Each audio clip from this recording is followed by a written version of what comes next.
Many thanks to you from wherever you're watching across the world. Welcome to Independent Television. And today on the program, Politics Today, it's our special focus on the off-cycle elections in Bayelsa, Kogi, and Imo states. And just to help you make sense of what that is happening, we have our teams in Bayelsa State, in Kogi State, in Imo State to be able to give us live feeds on the ongoing off-cycle election. We also have our panelists in the studio here just to leverage on some of the information that will be coming from all of these areas that we are covering in the off-cycle election. Assurances have been made on the part of INEC as well as security agencies to ensure there is sanity in this election, particularly in two states, Kogi State and of course Imo State. We'll see how the elections will pan out. But let's quickly welcome our panelists. Idris Zachary is in the studio, is a public affairs commentator. Thank you for joining us. Thank you so much for inviting me. Thank you.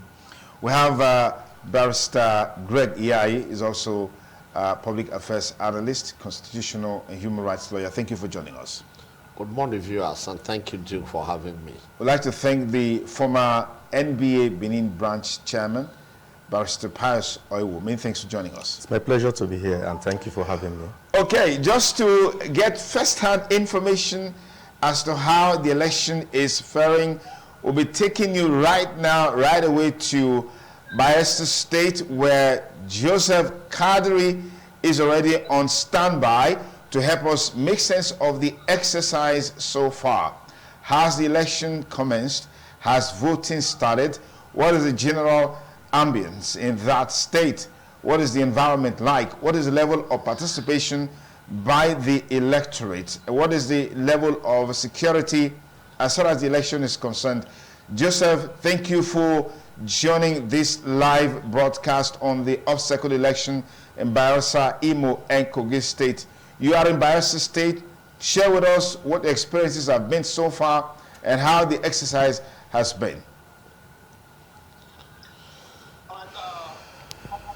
Very good morning, Sonny Duke. Morning. Good morning to guests in the studio. Good morning, Benin, and of course, good morning, Nigerians. I'm here in Bayelsa State, and so far, it is cool and calm, in my own description. Cool and calm in the sense that for now, there are no incidents of violence. Electorate are, putting on the best behavior they can. They are on the queue, although there are pockets of disagreement here and there. And the pockets of disagreement first is as a result of delay in deployment of electoral materials. The INEC ad hoc staff, which comprises of serving corps members and past corps members, they were at their duty posts as early as 8 a.m., especially at the rack center where, of course, they were giving electoral materials and then a vehicle conveyed them to the polling unit. That was done. They were at their duty posts as early as 8 a.m. But the challenge, like I said earlier, has to do with deployment of the electoral materials. Now, this happens because those in charge, those that were supposed to,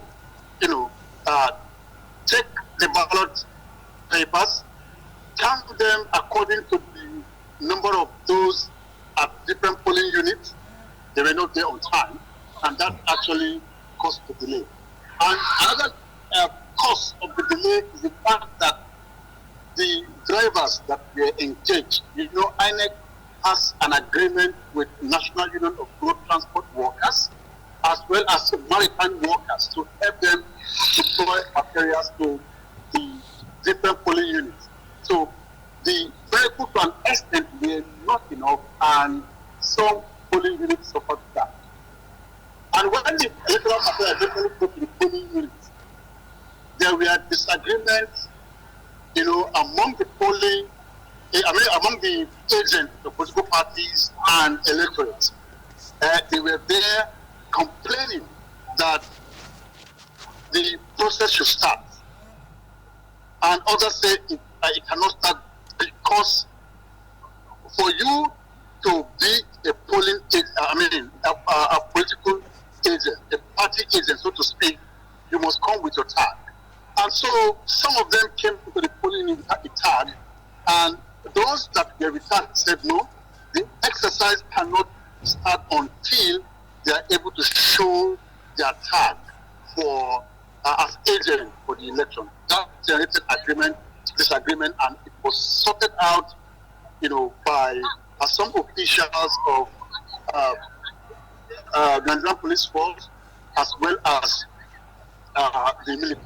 They sorted that out, and elections started in some of those areas that suffered this obstacle. And then come to look at the ambience of the election. We saw massive deployment of security agents, about 27,000 of them. That is for the Nigerian police force alone. And then you have Army, Navy, and Air Force, civil defense, and then all other, including the officials of Economic and Financial Crimes Commission, EFCC. We saw them and we took clips of them moving from polling unit to polling unit to see where they will, of course, do issues that has to do with financial infraction, which we know as vote buying. We see them all around different polling units, and they are also doing their job. So for now, the atmosphere is fine. But something I must say about Bayelsa election is the fact that 70% of the polling units are in the neighboring communities. 70%, which means that there is the need for flying boat, there is the need for speedboat, there is the need for canoe for those who want to observe the election to prevail. Okay. And then two, you have the categorization of age. 42% of those that are eligible to vote are from ages 18 to 34.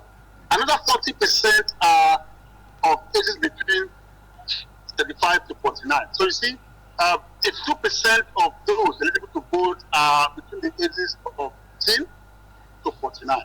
So, and then you look at how many people are actually available for this election.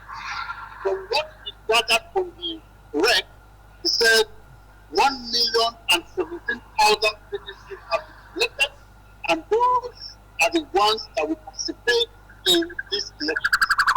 So far, so good. This is where we are in terms of the election coverage in Bayelsa.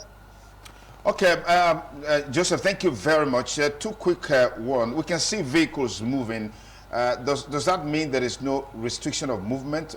Just right behind you, I saw a trailer drive past. I also saw some vehicles, security vehicles, drive. Then we heard that there was an allegation of an electoral official kidnapped or something. We've not been able to confirm that. Do you have a tab on that story?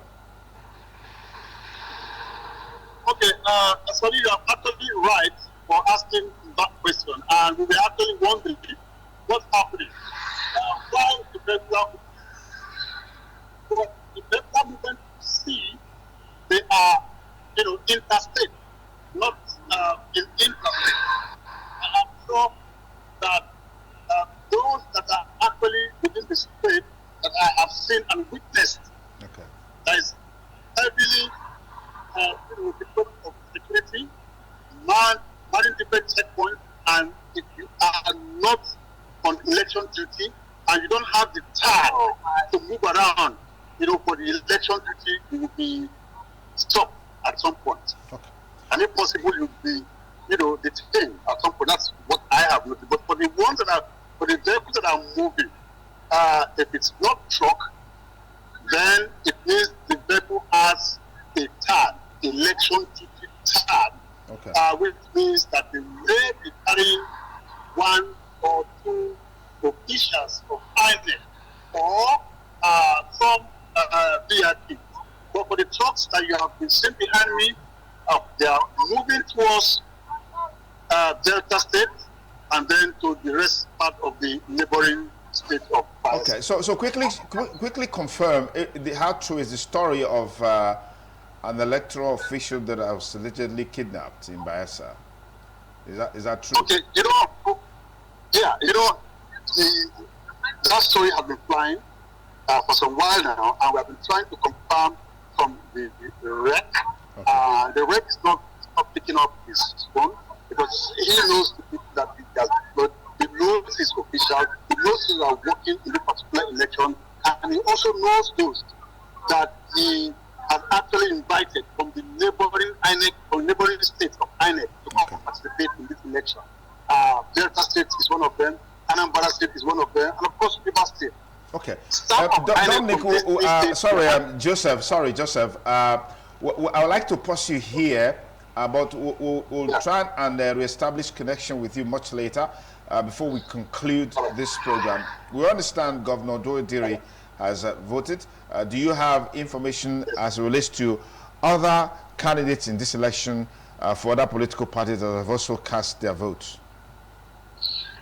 Yeah, for now it is that of Doediri government that we have. Okay. I'm also aware that the candidate for the APC, Duke Receiver, has also cast his vote. I know this area is in the Riverine area, yes. And of course we do not have limited movement, so to speak, here.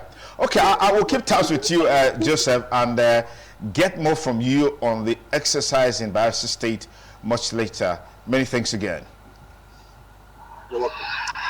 You're still on to our special coverage of the off-cycle election in Bayelsa, Imo and Kogi State, reaching you live on the ITV network. We're back to the studio now, but much later we'll be connecting with Dominic Ayemese, who is covering the election in Kogi State, and then, of course, much later from some of our volunteers in Imo and other states that are participating in this election, just to help us keep tab with what is happening in those states. But let's get back to the studio real quick. Bayelsa, Kogi, and Imo State has been one election people have been talking about, particularly for Imo State and Kogi State. What are your findings? What are your thoughts? What are your views? So let me begin with you, Idris. Thank you for that question. Painfully, the Imo State and the Kogi State elections have been preeminent for the wrong reasons, and I just hope that this time around we will be proven wrong, and even the most the highest pessimist will be made an optimist about the electoral process in this state. But if anything, if the build up to the election is anything to go by, I must state that I am waited with, they call it bated breath, a bit gated breath, waiting to see the outcome of the elections that will take place in this place. It has always been characterized by violence. I am thoroughly impressed with what I am hearing from Bayelsa State. It seems to me that the usual total restriction of movement has been jettisoned, been reviewed to what we can now consider a partial movement, restriction of movement. Some of us have insisted that we see no reason why even on election the people should not go to work. It is because of the kind of elections we conduct in this part of the world that makes it seem that election is an extension of war. It is not war. It is a simple democratic process to choose leaders. And this is one part of the education we must now begin to educate our electoral leaders. A situation where there are more litigations after every election cycle is something, is a bitter pill for most of us who are democratically minded to swallow. It should be that at the end of every election, the losers will say, oh, we have seen this process is free and fair. We accept, as bitter as it is, we accept that we have lost this election. But when you see government magic, when you see, like it pointed out in Bayelsa, the majority, 70% of the votes in Bayelsa are in the riverine places. And that is where the miracles happen. You know, in the mainland, where you have just 30% of the votes, they will be counted. But when the votes start coming from the creeks, that's where you will see, like we had in a local government election in Edo State, a place where you have 100,000 voters, 1 million people will vote there. This is the magic that is very worrisome for some of us.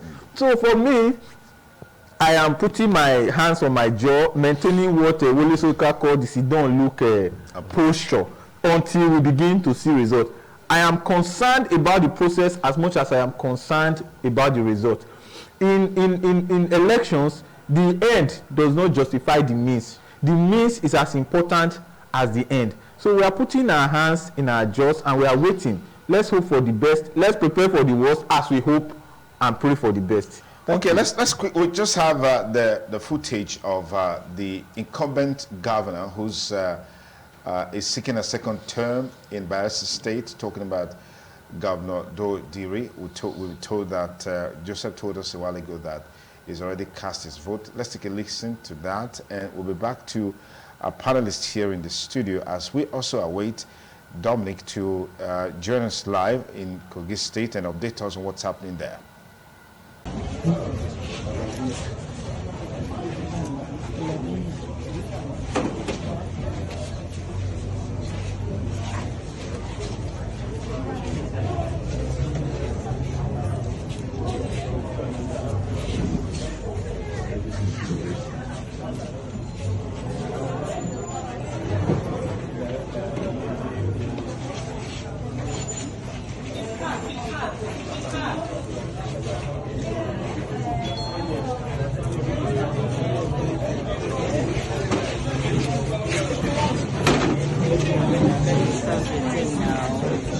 Just move back.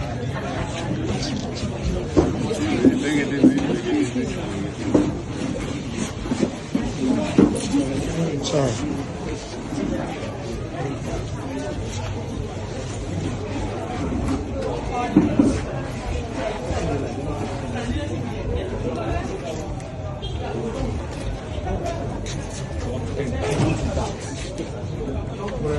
Are you quarreling now?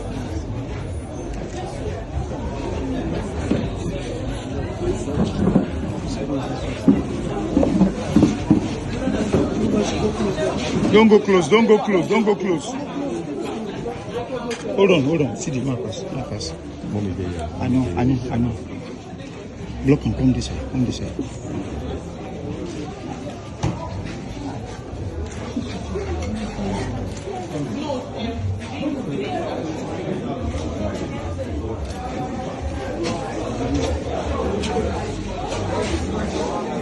The action everybody wants to catch.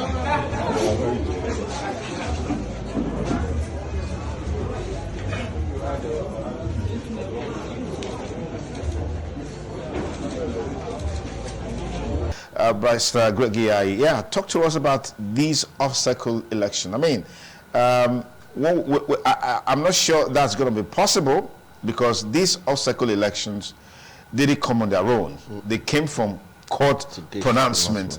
But it also gives maybe INEC or security agencies the opportunities to maybe rewrite their names in gold and bring some sort of credibility and integrity into whatever they do, particularly after the 2023 elections. That's my hope also, but I'm cautiously optimistic. My optimism is with very great caution because we have had off-cycle elections before. It's not actually the time of the election that matters, but we have discovered the actors, particularly the umpire, INEC, what they do, and then the security agencies, how they handle the election. Nigerians have generally, I would say, been peaceful when it comes to election, and they have been respectful of the rules and regulations. Although we know that some major actors, particularly contestants, might want to, twist certain officials and then rewrite some rules. But we have always conducted ourselves well. The off-cycle elections came not on their own, but by litigation, like my colleague was saying. And these off-cycle elections, they are the product of court cases. And like I have always said, there will be less litigations if elections are conducted free and they are seen to be free, fair, and credible. I'll give an instance. When Fayemi was defeated in his bid to come back as a governor under President Jonathan's regime, The election was so fair and free that even when his party, the APC, said they were going to challenge the result of the election, he told them he would be part of it, that as far as he was concerned, that the former governor Fayose defeated him and the election was free and fair. Yeah, with the slogan of stomach infrastructure. So,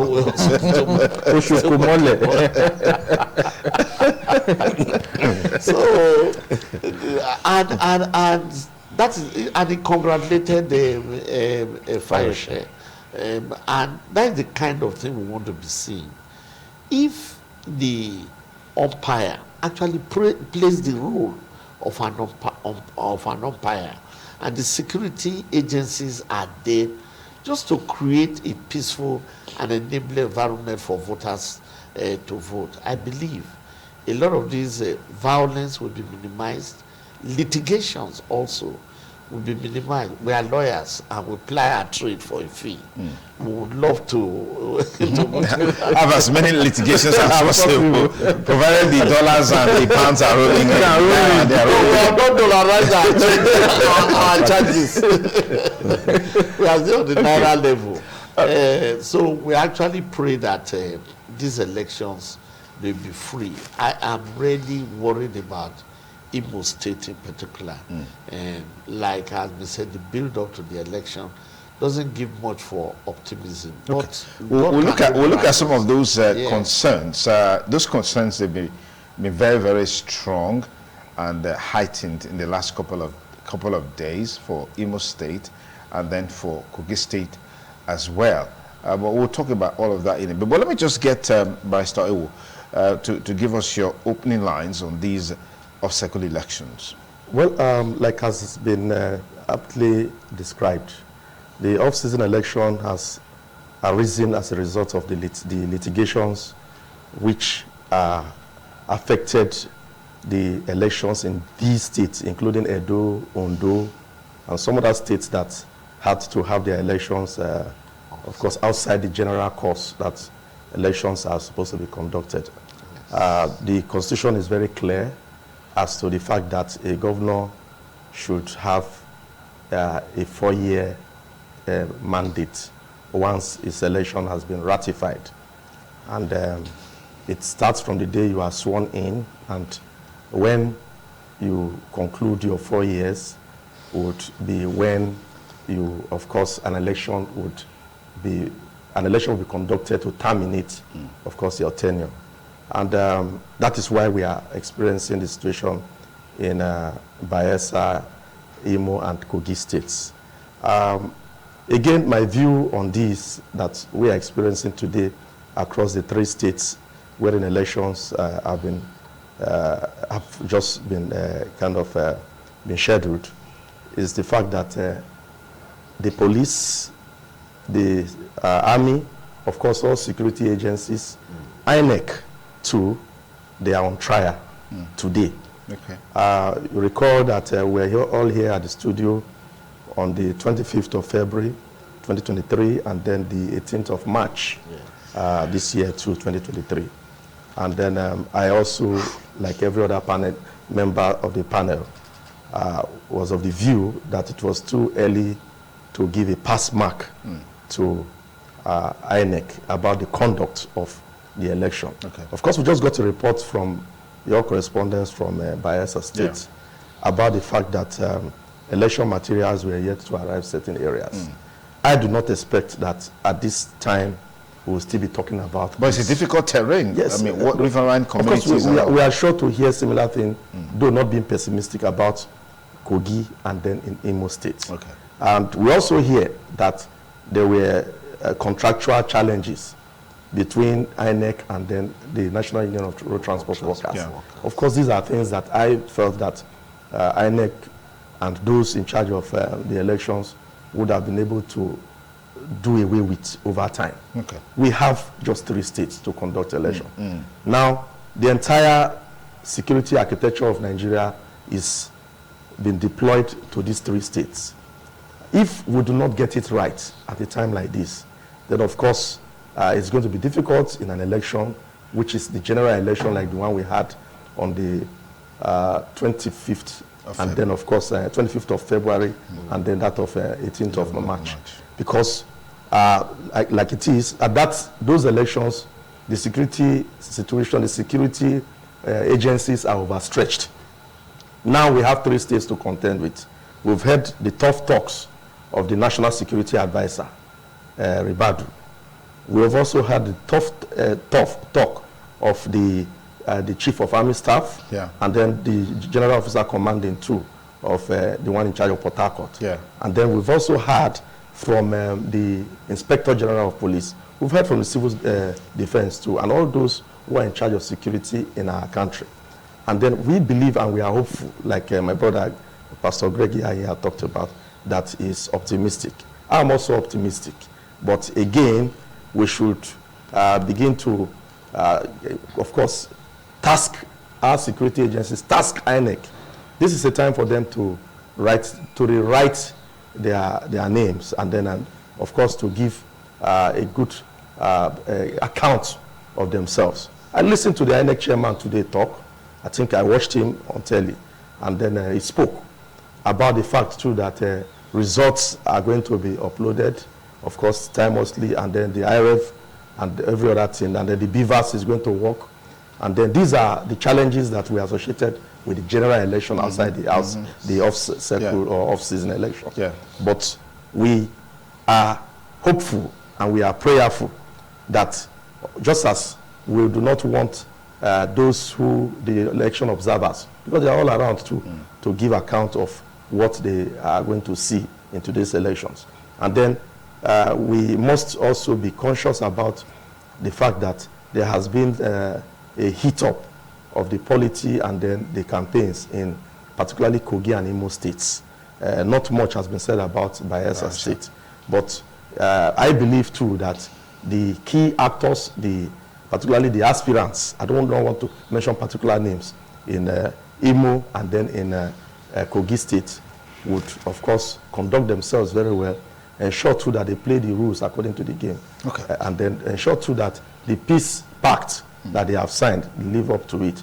They also caution their supporters, because of course we have a lot of persons who are optimistic, who are Democrats, who are part of the process to ensure that a new leadership is enthroned in these states. But we must also look at the body language of those who are the aspirants. It is when these are done properly, they conduct themselves well, they also make their followers, their supporters, to know that it is not a do or die affair. Of course, they should learn from the mantra and from the way and manner the former president of this country conducted himself, even when he was a sitting president. I'm talking about the then president, Goodluck Ebele Jonathan. How, of course, he maintained the fact that his election does not want the blood of any person. Many thanks, Barrister Oiwo. We hope to reconnect and establish some contact with some of our correspondents, volunteers who are on the ground, some of the states you are covering, in the states you are covering for this off-cycle election. But we're back to our panelists here in the studio. Concerns that came forth were particularly for Kogi State governorship election and then Imo State governorship election. Do you think these concerns, predicated on some of the developments in those 2 states, will have any meaningful impact on these elections? It will. It will. It's not been too long ago when we had general elections in Kogi State. The governor of Kogi State went to cut roads that led to certain stronghold of opposition. I mean, we have to state this. These are public facts. And that election, that particular senatorial election, have now been upturned by the courts. And they've declared the woman, Natasha, winner. We don't want to see things like this. I watched a video where he was asked, why were you cutting roads that go to these communities? He said, that people who attack Kogi used to come from there. I've never heard something like that in my life. On an election morning, you cut roads that goes to certain location. And you've seen the way the rhetoric in Kogi has heated up. Painfully, Kogi is where my mother comes from, so I'm a Kogite. I mean, I'm a stakeholder in that state, as much as I am from those states. Just 3 days ago, You saw the way the invasion by security agents, painfully, and policemen died. Nobody is talking about it. In Kogi State, of the SDP, of the office, the campaign office of the SDP candidate, where I think 2 policemen were killed. This is documented, and this, according to the news from popular TV station, and in fact most of our social media videos, was carried out by men of the Navy, men of the police, and men of the DSS. And there is no statement. A public accusation has been made against this organization. There is no statement from them, and people's lives have been lost. Very concerning. For one Nigerian to die is painful enough, and now we have policemen trained with our national resources dying. You also saw an Imo where they beat up our NLC chairman for inexplicable reasons. I mean, no matter what the situation is, NLC chairman is the president of the masses, is the president of the workers, is the #1 worker in Nigeria. No matter what he has done. That's why we have the court, that's why we have the judicial system, that's why we have the police. For him to be beaten to pulp by yet to be identified members, thugs, evidently supported by members by officers and men of the police, is something that leaves a very bitter taste in the mouth. So we have a long way to go, and it is very, very concerning that in this age and time we are having this kind of challenges. All right, Idris, I'll keep tab with you, but let me quickly go to Kogi State, where a volunteer journalist, Solomon Adoga, is on standby. Solomon, good morning. Thank you for joining this live broadcast on ITV Network. Many thanks again. Yeah, Solomon, please go ahead. Tell us, what's the situation? Yeah, can you hear me? Can you hear me? Yes, I can hear you now. Okay, just share with us what's the state of affairs as far as this election is concerned in Kogi State. I mean, the system was really, really heightened and heated up in the build up to this election, particularly with the resounding victory of Natasha at the court, as it were. How is all of this adding up in this election?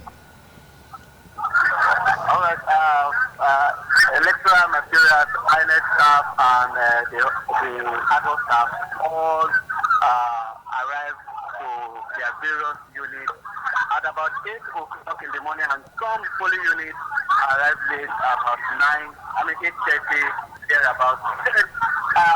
Presently, I'm in Ajaukuta local government, which is Kogi Central. Though I scout through the western senatorial district, which is the Lokoja axis, where materials got to the polling unit earlier than 8 o'clock, and then some 30 minutes after 8 o'clock. So, from the look of things, everywhere is calm, and the electorate were all outside. Security-wise, we saw a lot of security outfits, police, army, civil defense, and they are all outside, separating all the electorate everywhere, even immigration. As I'm standing here, I'm seeing immigration in Ajakuta local government, where I am now. But the electorate were peaceful.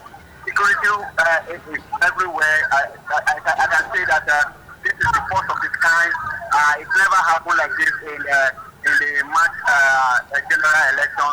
But this day, I think the March people turn out in March to elect their candidate. So, security-wise, I would say at least it is okay. But I have somebody with me here whom I will like to talk to as an electorate who is here standing in Ajakuta local government. Please lead us, tell us your name. My name is Mr. Okay, how do you see the process here in Ajakuta local government?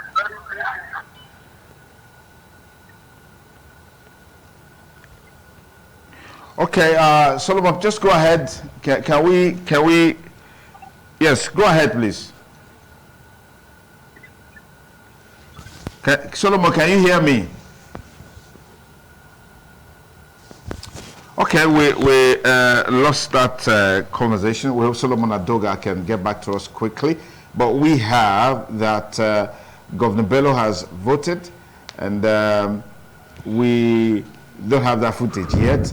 But Bello voted at his country home, which is Okene, and we hope that story of electoral violence in 2019 was a media creation. The governor, Alhaji Yahaya Bello, arrived to cast his vote at his Agaza country home. He arrived at the polling unit 11 Agaza at exactly 9:15 this morning, accompanied by his wife, the First Lady, Barrister Aminat Bello, Rashidat Bello, and Hafizat Bello. I mean, his wives actually. So which of them is actually the First Lady now? So all the First Ladies, let's put it that way. He told them to proceed to the women's section of the queue, while he queued at the men's section to cast his vote at 9:28. Bello said all process so far has been seamless and commended INEC and security agencies for doing professional work. This is cheering news so far from Kogi State, and I'm sure this cheering news is not unconnected with the heavy presence of security agents in that state on account of the volatile nature of the state. Idris, quickly cap it up. Our reporter has rightly pointed out in Kogi State, it's cheering news, but I am putting my hands on my jaw. Kogi is when they start counting results and politicians begin to see the wind where it is sailing to, they begin to see the hand of the voter. That's when problems start. This is the easy part. The hard part is, compilation of results, declaration of results, counting of the votes. Okay. That's where problems start. In February, in the last election, February election, we voted. Everybody was happy. In fact, we counted the votes. We were happy. It was when results were supposed to start coming out that miracles started happening everywhere. And I want to quickly point out here, I hope INEC will be uploading our result. They said they will, but they said they will last time, they didn't. Let's hope they will keep to their words today. As by 4 p.m. this evening, we should be able to go online and check and see who is winning. It's very easy. It happened in Edo more than almost 4 years ago, 3 years ago. As we finish voting, within the next 1 hour, we were already seeing where the votes were going to. Interestingly, I was in the opposition. We were losing. And I came here to acknowledge that indeed we lost that election. And just like a barrister pointed out, the contestant of that election, Pastor Sagize Yamu, I remember, agreed that he lost the election. His only quarrel then was that the governor did not have certificate. That's why he went to court. But he didn't go to court to argue whether the election was won or won. So we want similar things to play out in this next election. It's simple. Okay, all right. Barrister, some cheering news from Kogi State, which is one major state out of these 3 states that concerns were majorly expressed on the, particularly from the fallout of the 2019 election, which is now saying it was a creation of the media. I wouldn't know if it was the media who created the fact that on election day he went to go and cut the road leading to a particular senatorial district. Yeah. Well, I very much believe, and I hope we'll be proven wrong. The jinx of violence in Kogi, we do hope it will be broken in this very election. But like has been rightly said, it is not when the voting is taking place. Like I've said, Nigerians are generally law-abiding.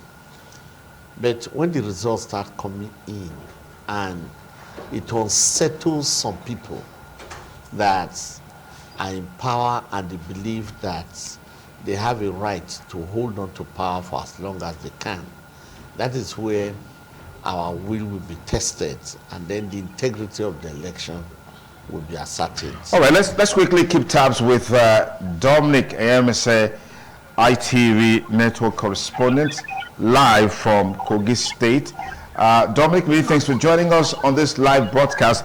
Give us an update on the exercise so far in Kogi State. Okay, good morning to you guys over in the main network studio. Right now, I'm in local JAG, the local government. Local government, which happens to be the state capital of Kogi State. As I'm talking to you, I'm at the local government secretariat, where we have about 6-7 polling units. One of the biggest in Kogi. One of the biggest in local. For elections, commenced very early this morning. Virtually all the polling units will be visited. Appreciable numbers of persons came out on time. Unlike what they used to experience in Lokoja, delay in arrival of both voting materials and staff. The story was different this time.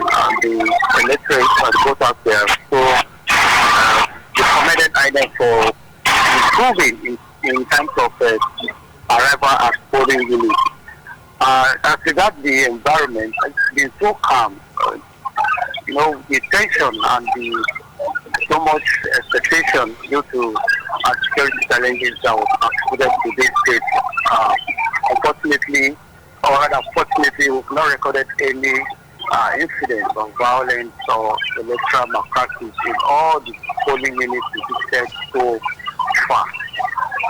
But one funny thing we observe is that unlike where voters you vote and probably you want to wait to see whether your vote counts or you want to wait towards the collation of votes. Most people, after voting, they live to the day of elections. They really don't know what's happening. But from those we ask, they say they are confident that their vote counts this time and they don't need to wait until the end of the process. For now, we're still waiting to see probably the commencement of counting of votes. The purposes are still looking out to cast their votes. It's around 11 states. So I think I'm coming out to cast their votes here at the vote. Okay, Dominic, you just need to project a little bit more so we can hear you. But we heard a few minutes back that the turnout has been very massive in Kogi State in spite of the concerns that were expressed much earlier before this day. How true is that? And what would you ascribe those last turnout to? Yes, that's what I was trying to explain to you. We have large turnout because the people were so confident in the arrangement at MSC.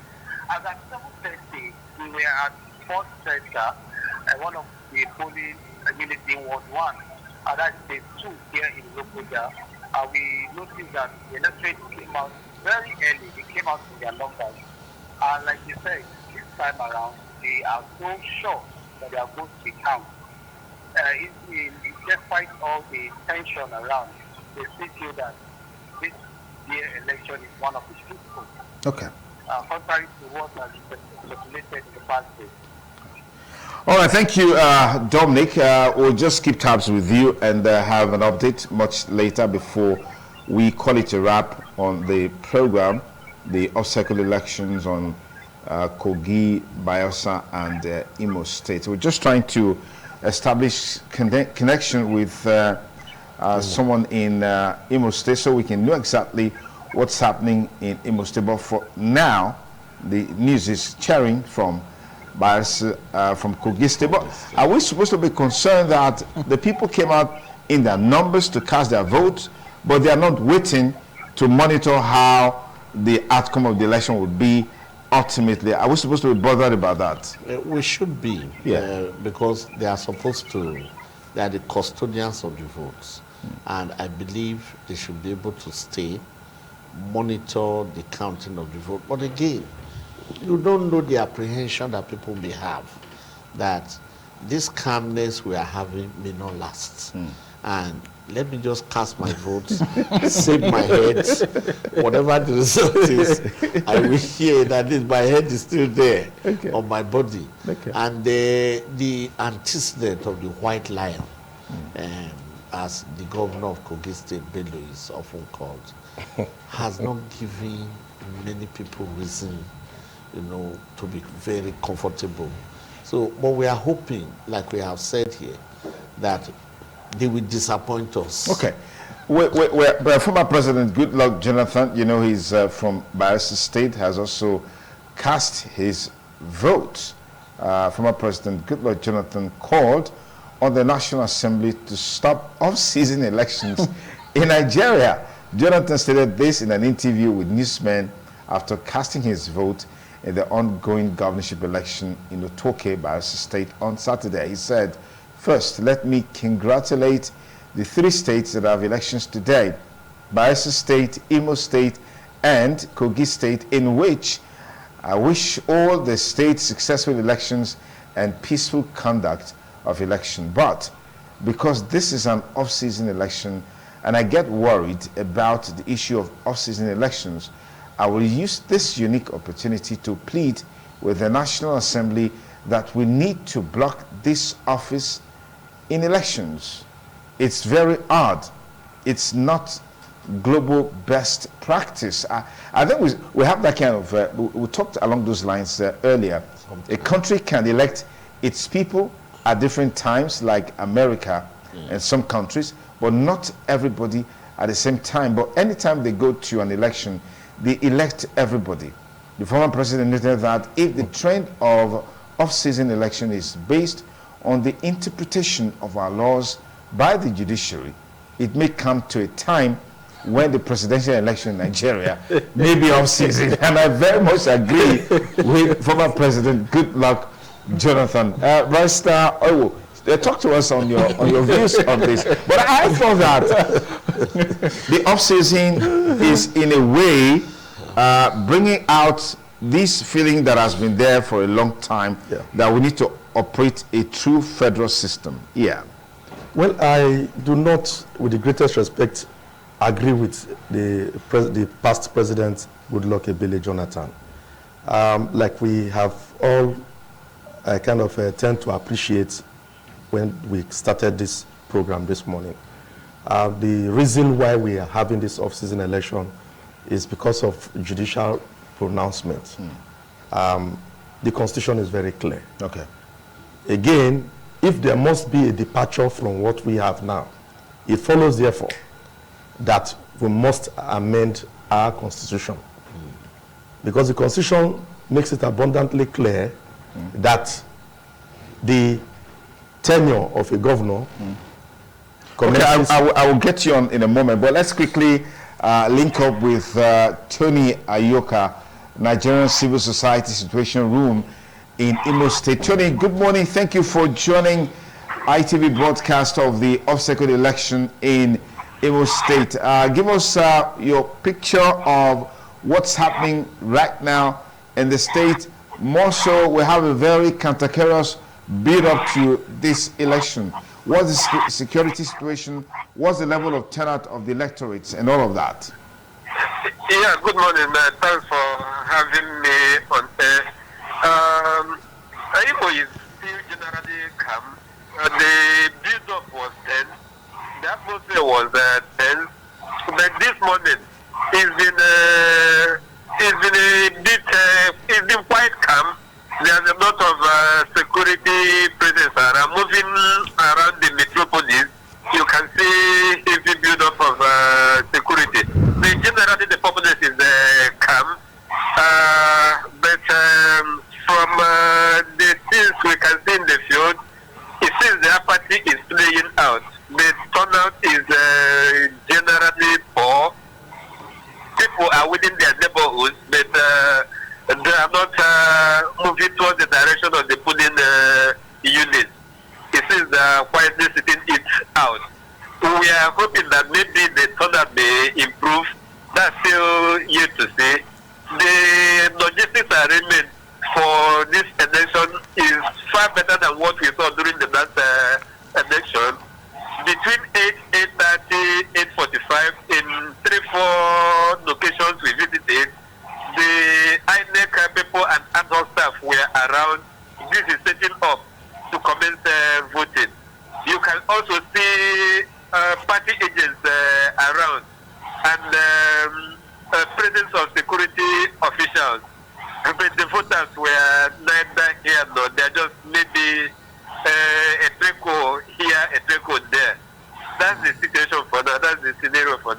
Yeah, I'm deeply concerned by a part of your report which talks about the fact that people are leaving their houses, but they're not going to the polling center to cast their vote. Is there any reason for that? I think it still boils down to what the perception of people as regards the credibility of the electoral process and the credibility of the electoral umpire.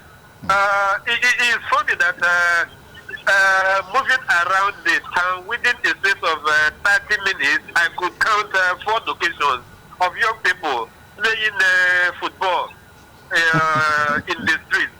So it's not as if they are not aware of what is happening, but they felt that maybe there are more important things to do. And that boils down to the credibility of the electoral process. Okay. Imo is coming out of the general election of February 2023, and also the overhang of what happened in 2019. Okay. I think it's not helping matters at all. And to build the confidence of people to come out and participate in the process. All right. Thank you very much, Tony, for your time. We truly appreciate this. Thank you. It's part of what we talked about in the opening lines on the program today, that when an electoral process is not credible, there's always that tendency for people to show apathy, like it's playing out in Imo State. But let's just look at what's happening in Kogi State again, where the Kogi State governorship candidate of the Social Democratic Party, SDP, Maritala Ajaka, has voted at the polling unit in Woliapa 002 PU 005, located in Ida local government area. Ajaka voted around 9:45 a.m. on Saturday at the ongoing November 11 off-season governorship election in the state. So quickly, as we call it to wrap. Yeah, yes, that I have maintained that I do not agree with the former president Goodluck Ebele Jonathan on the need to have, to shelve this off-season election.